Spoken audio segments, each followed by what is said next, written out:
Le projet Monarch, souvent appelé Monarch Mind Control, est une théorie controversée qui affirme l'existence d'un programme secret de manipulation mentale développé par les services de renseignement américains au cours du XXe siècle. Selon les récits associés à cette théorie, ce programme serait une évolution du projet MKUltra, un programme réel de la Central Intelligence Agency, mené entre les années 1950 et 1970 pour étudier les techniques de contrôle de l'esprit. Le projet MKUltra est aujourd'hui reconnu historiquement. Il consistait à mener des expériences sur des êtres humains afin d'étudier les effets de certaines drogues, notamment le LSD, sur le comportement et la conscience.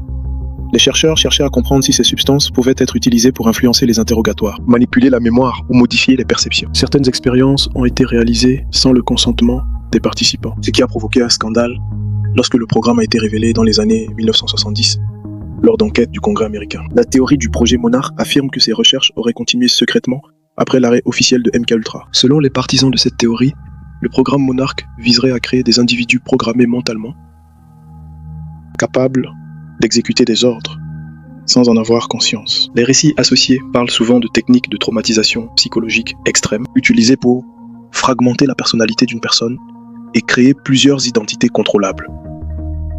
Cette idée s'appuie sur le concept psychologique du trouble dissociatif de l'identité, un trouble réel dans lequel une personne peut développer plusieurs identités distinctes à la suite de traumatismes sévères. Dans ces théories, les victimes du programme Monarch seraient entraînées pour diverses fonctions: espionnage, manipulation politique ou encore influence culturelle.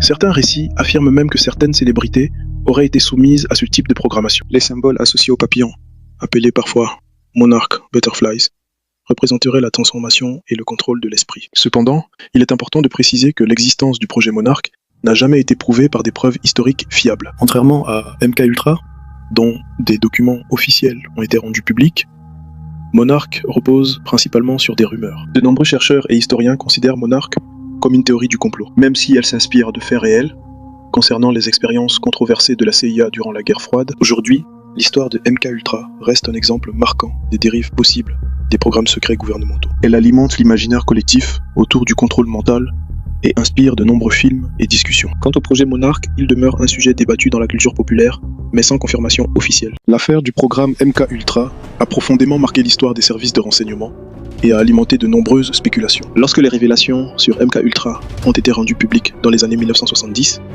elles ont montré que la CIA avait réellement financé des recherches secrètes. Ces expériences avaient lieu dans des universités, des hôpitaux et même des prisons, souvent à l'insu des participants. Une partie des documents a été détruite en 1973 sur ordre du directeur de la CIA de l'époque, Richard Helms. Cette destruction de dossiers a laissé de nombreuses zones d'ombre sur l'ampleur réelle du programme. Lorsque